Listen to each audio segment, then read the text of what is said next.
Silakan pembahas seterusnya daripada Yang Berhormat Paya Jaras. Assalamualaikum warahmatullahi wabarakatuh dan salam sejahtera Yang Berhormat Tuan Speaker, ahli berhormat sekalian. Saya ingin mengambil bahagian untuk membahaskan laporan kajian separuh penggal rancangan Selangor 1 yang dibentangkan oleh Yang Berhormat Sungai Tua. Perkara pertama ialah berkaitan isu ketidakseimbangan pembangunan ekonomi. Selangor menyumbang kepada sebahagian besar kaedah negara. Namun ketidakseimbangan dalam pembangunan antara kawasan bandar luar bandar di negeri ini semakin ketara. Kawasan luar bandar masih lagi ketinggalan dari segi infrastruktur dan peluang pekerjaan, menyebabkan migrasi penduduk ke bandar-bandar utama seperti Shah Alam, Bangi dan Petaling Jaya. Untuk mengatasi masalah ini, kita perlu melaksanakan dasar pembangunan yang lebih seimbang dan inklusif dan memastikan semua kawasan di Selangor mendapat manfaat daripada pertumbuhan ekonomi yang pesat. Perkara kedua ialah saya mencadangkan program reverse migration atau bandar ke luar bandar. Disebabkan kos sari hidup yang semakin menekan di kawasan bandar, saya ingin mencadangkan kerajaan negeri mengambil langkah melakukan program reverse migration, iaitu bandar ke luar bandar, dengan melalui langkah-langkah seperti program sewa rumah sewa percuma bagi mengelakkan golongan keluarga muda kembali ke desa. Seterusnya membina semula ekonomi luar bandar.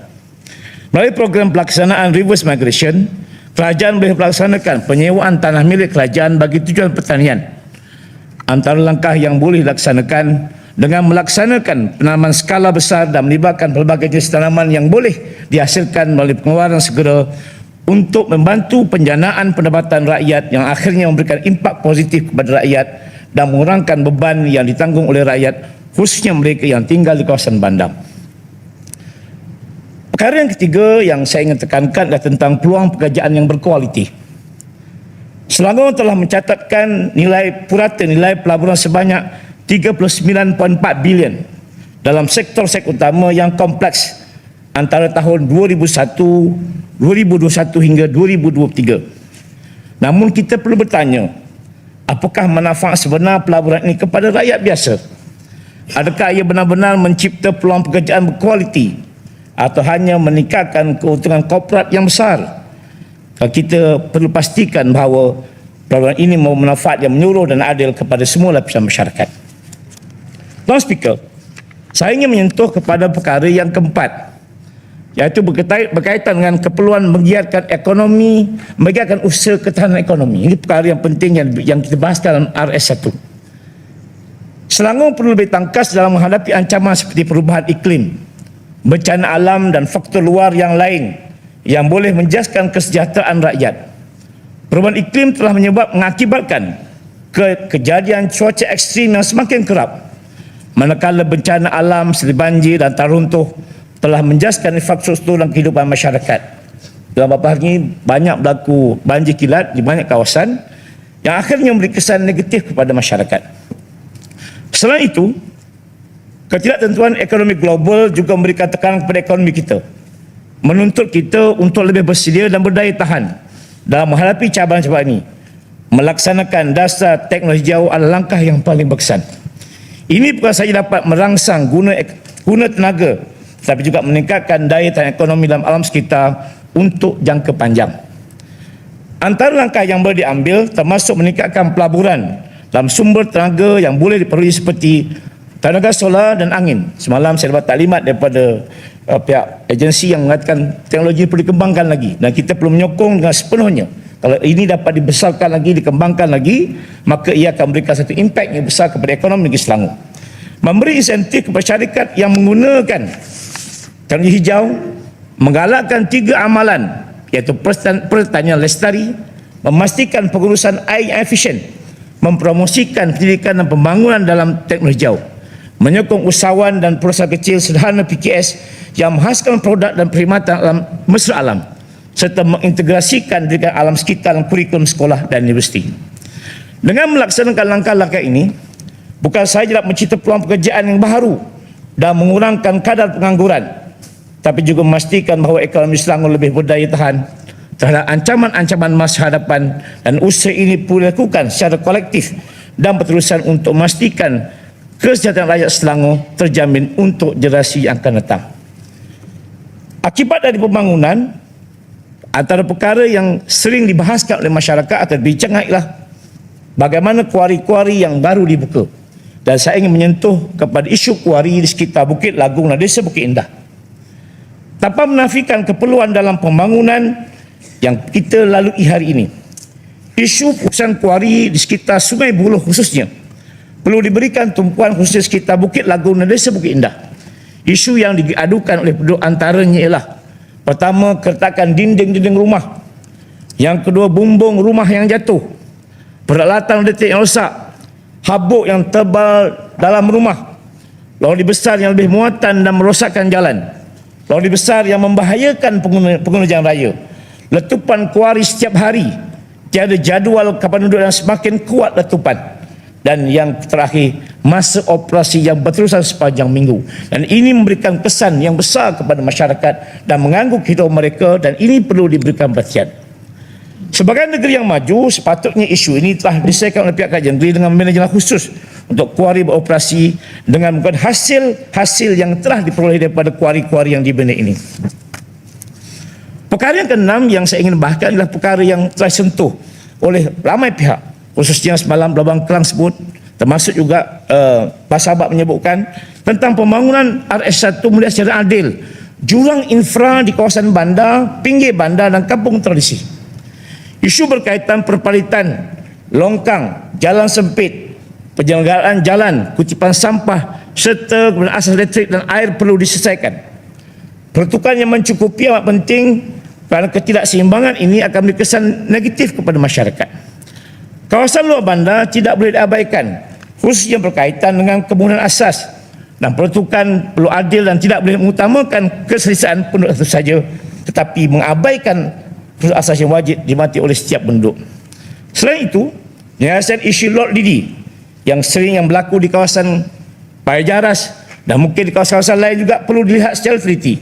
Dan ini adalah antara masalah yang wujud di kampung tradisi dan perlu diselesaikan dengan segera. Pembangunan RS1 tidak bermakna sekiranya kampung tradisi masih dalam keadaan terpinggir dan daif, termasuk mesin tegar yang belum dapat ditangani dengan sebaiknya. Perkara ketujuh ialah berkaitan dengan banjir yang sering berlaku di banyak kawasan dan dibangkitkan oleh ramai yang berhormat dalam dewan ini. Satu aspek yang berkaitan dengan pengembangan ekonomi yang lestari ialah isu banjir yang masih belum jelas penyelesaiannya di Selangor. Isu ini sentiasa dibangkitkan kerana ini masalah utama di negeri Selangor, khususnya yang berkaitan di kawasan Sungai Buloh yang melibatkan kawasan Paya Jaras, Merbau Sempak, Kubu Gajah dan sekitarnya. Masih jauh lagi daripada penyelesaian yang diharapkan. Saya memohon kerajaan negeri berunding dengan kerajaan persekutuan untuk menyegerakan rancangan tempat banjir Sungai Buloh dengan peruntukan yang mencukupi. Terima kasih kerana projek pertama telah bermula, iaitu tempatan banjir Sungai Subang telah bermula, tapi banyak lagi kerja-kerja yang dilakukan, dan ini perlukan satu komitmen yang begitu tinggi daripada kerajaan negeri dan juga kerajaan persekutuan. Kerosakan harta benda dan tekanan emosi serta kerisauan yang besar akan berlaku. Isu utama ini perlu diselesaikan. Rancangan Selangor 1 tidak perlu melihat pembangunan ini secara komprehensif.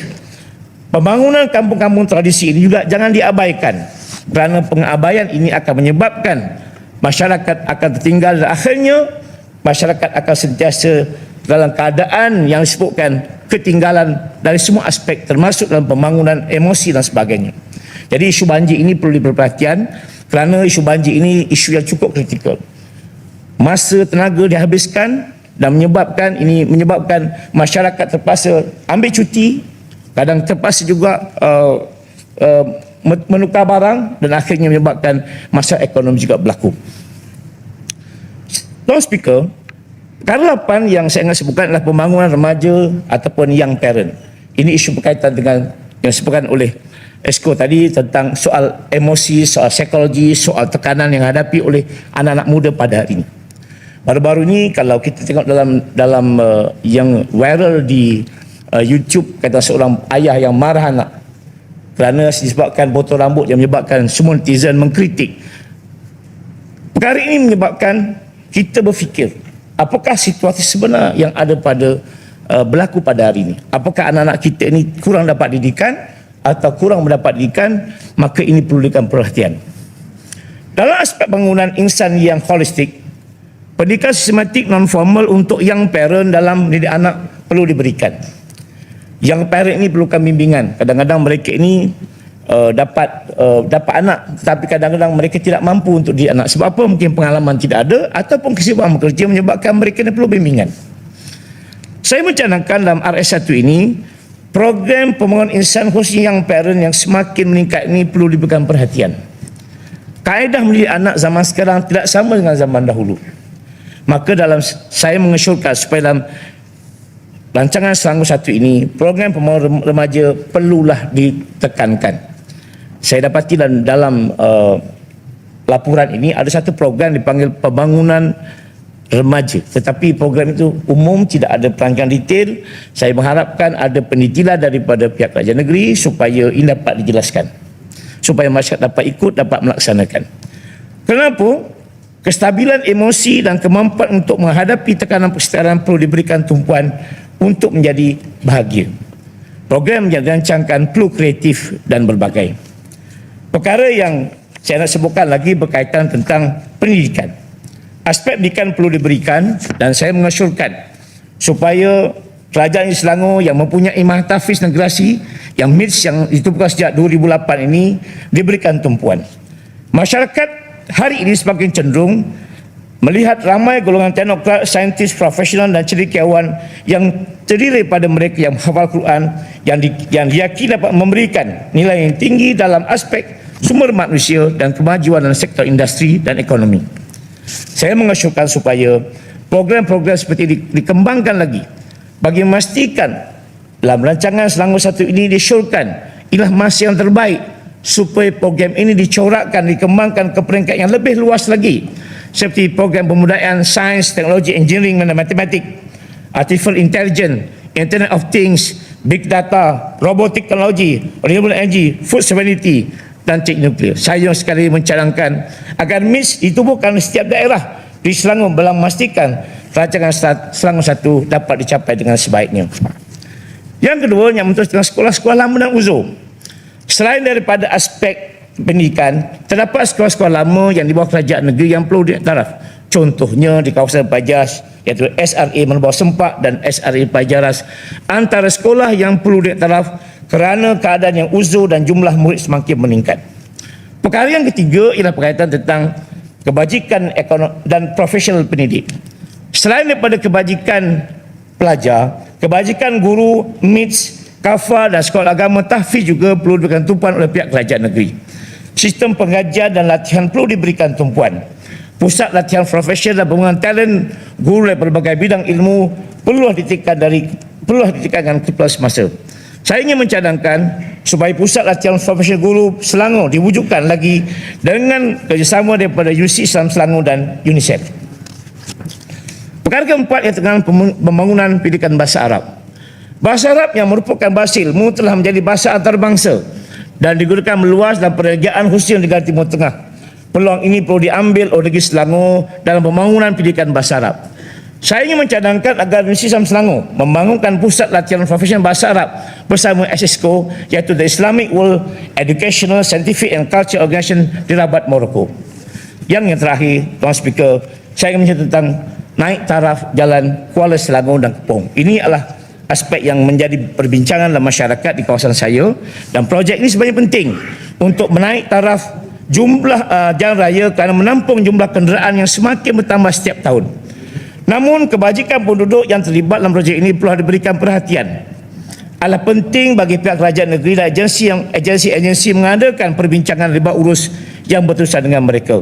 Penduduk dan peniaga telah menyuarakan rasa kebimbangan dan kerisauan mereka kerana mereka terpaksa keluar daripada kawasan yang telah mereka tinggal. Mereka telah memberikan rumah, tinggal dan meroka tersebut. Maka saya memohon agar bayaran ekstra grasia yang diberikan pula sesuai dengan kadar ekonomi semasa dan ditawarkan rumah Selangorku dan bantuan dan pinjaman yang mereka perlukan. Yang terakhir, kebajikan warga tua. Satu aspek yang perlu dibangunkan oleh Negeri Selangor ialah tentang kebajikan warga emas yang semakin meningkat jumlahnya. Disyorkan untuk rumah-rumah jagaan oleh NGO atau persediaan diberikan sokongan oleh pihak kerajaan dan dipantau oleh dengan satu piawai yang ditetapkan.